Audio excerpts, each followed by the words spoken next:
Seja bem-vindo ao CartaCast. O episódio de hoje está um pouco diferente. A MZK Investimentos disponibilizou para a gente o áudio completo do seu call mensal, que também está disponível no podcast da gestora. Lembrando que o link para acesso a todas as redes sociais deles estão na descrição.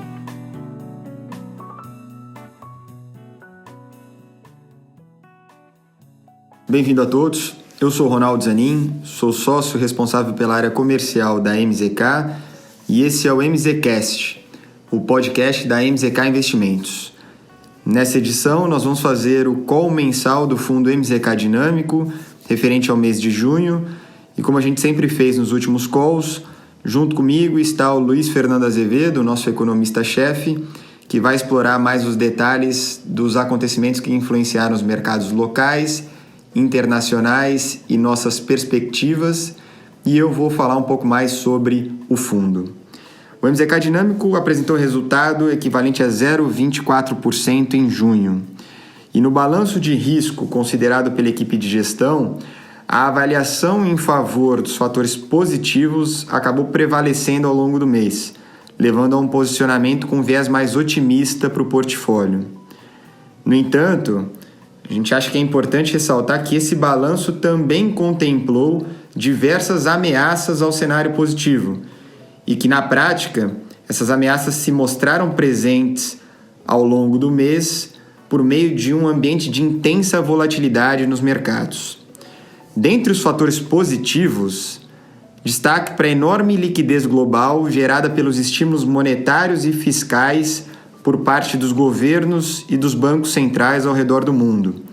A gente vem falando e ouvindo bastante um termo chamado TINA, que em inglês significa There is no alternative, e que na prática tenta explicar a alta nos preços dos ativos em função da enorme liquidez trazida por esses estímulos por parte dos bancos centrais e dos governos.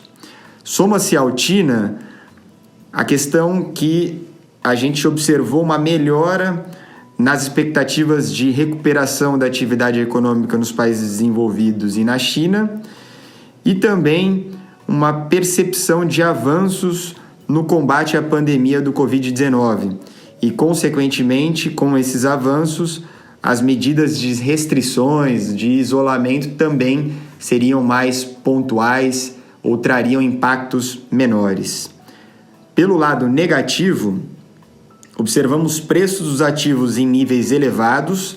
A gente pode olhar, por exemplo, uma métrica de valuation das bolsas, que seria o preço-lucro, em níveis acima do que a gente observava no pré-Covid. A gente vê também uma redução na margem do arsenal ou dos instrumentos fiscais e monetários por parte dos países para continuar estimulando as economias. Também, ainda no ambiente ou no lado das ameaças, a gente viu durante o mês uma possível deterioração do cenário político local e com os principais impactos negativos podendo ser direcionados para o lado fiscal do país, para a trajetória do nosso endividamento, e isso trouxe um risco grande na nossa avaliação.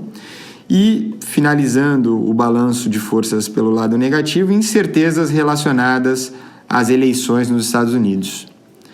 Como já comentamos, o lado positivo dessa balança prevaleceu e por isso a gente carregou posições mais otimistas. A maior alocação de risco foi direcionada para as posições compradas nas bolsas americanas, através dos índices S&P 500, Nasdaq e Dow Jones, em detrimento da Bolsa Brasileira.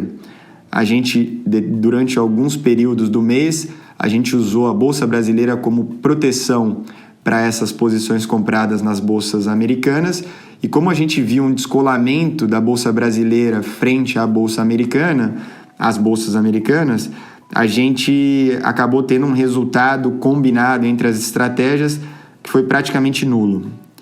Já a maior contribuição positiva para o portfólio veio das posições vendidas nas taxas de juros domésticas, acompanhando as expectativas de corte na Selic, que de fato aconteceu. O Banco Central reduziu a taxa de juros para 2,25% ao ano, também acompanhando um cenário de inflação baixa, e nossas expectativas aqui convergem para esse cenário de inflação muito baixa, e a acomodação das tensões políticas locais.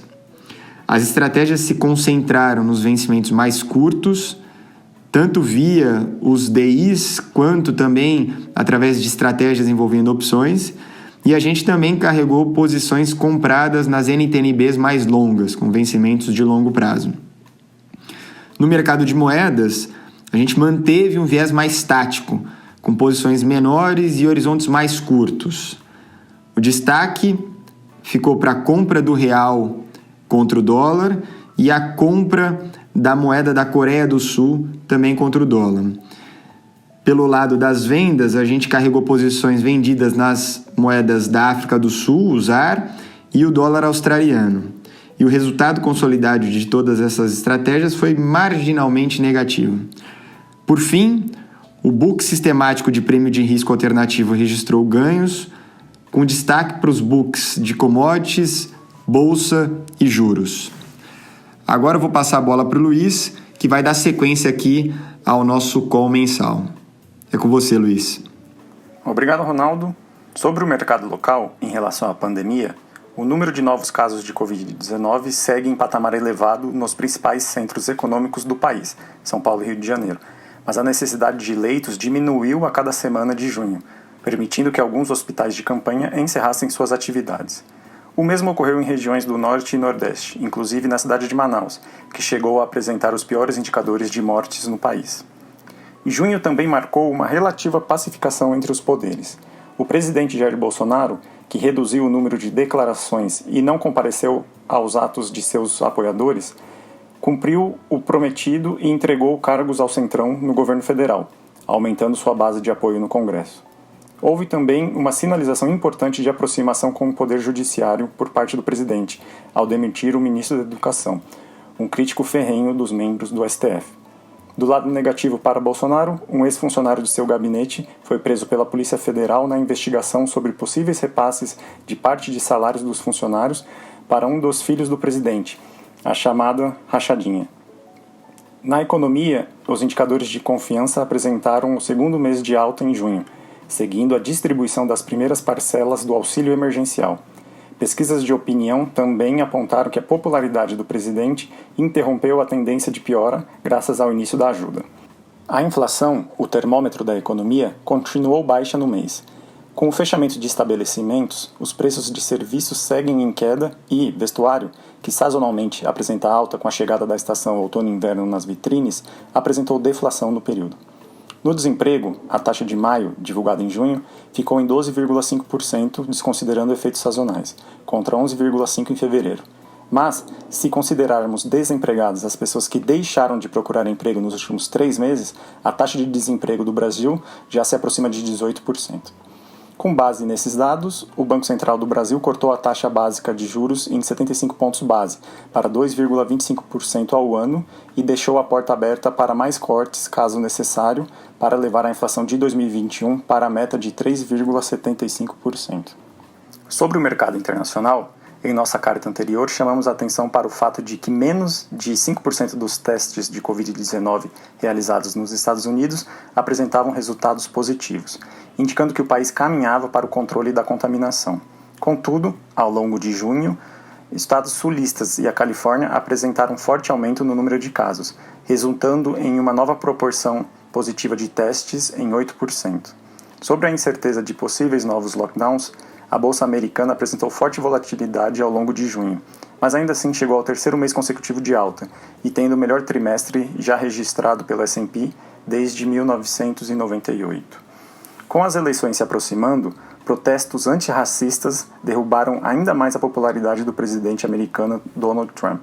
Joe Biden, agora com apoio explícito do ex-presidente Barack Obama, o que atrai votos de minorias e reduz abstenções, ampliou seu favoritismo na corrida eleitoral, que terá seu desfecho em novembro.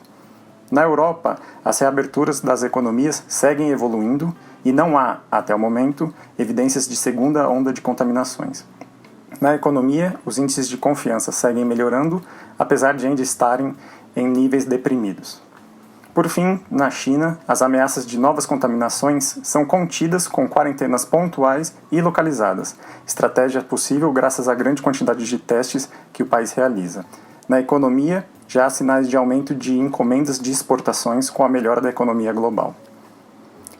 Falando sobre as perspectivas, nos Estados Unidos é possível observar uma moderação no número de mortes causadas pelo Covid-19 frente ao número de novos casos, podendo indicar que os mais vulneráveis estão conseguindo se proteger melhor da doença. Assim, com a consequente folga no número de leitos, os eventuais novos lockdowns podem ser mais pontuais e menos rigorosos que os aplicados no início da pandemia. Sobre as eleições americanas que se aproximam, 2 riscos a serem monitorados. Até o pleito, Trump pode utilizar seu arsenal populista para recuperar popularidade, como aumentar o confronto com a China, por exemplo. Do lado democrata, é importante observar qual partido levará a maioria no Senado e na Câmara. Um presidente democrata, com o apoio das 2 casas, pode elevar os impostos com maior facilidade. Do lado positivo, Biden deve ter uma relação mais amistosa com a China e os demais países, amenizando eventuais tensões geopolíticas. No Brasil, os indicadores de distanciamento social seguem em queda. A presença de mais pessoas na rua é condizente com a melhora da confiança dos agentes. Mas o nível de casos segue elevado e, enquanto não houver vacina, dificilmente veremos o nível de atividade no mesmo patamar pré-Covid. No relatório trimestral de inflação, o Banco Central apontou uma projeção de inflação abaixo da meta em 2021 e próxima a ela em 2022. Para atingir a meta no ano que vem, são necessários mais cortes de juros. Mas, como o Banco Central acredita que já estamos próximos da taxa de juros que pode desestimular a manutenção de capital no país, os próximos passos na política monetária serão menores.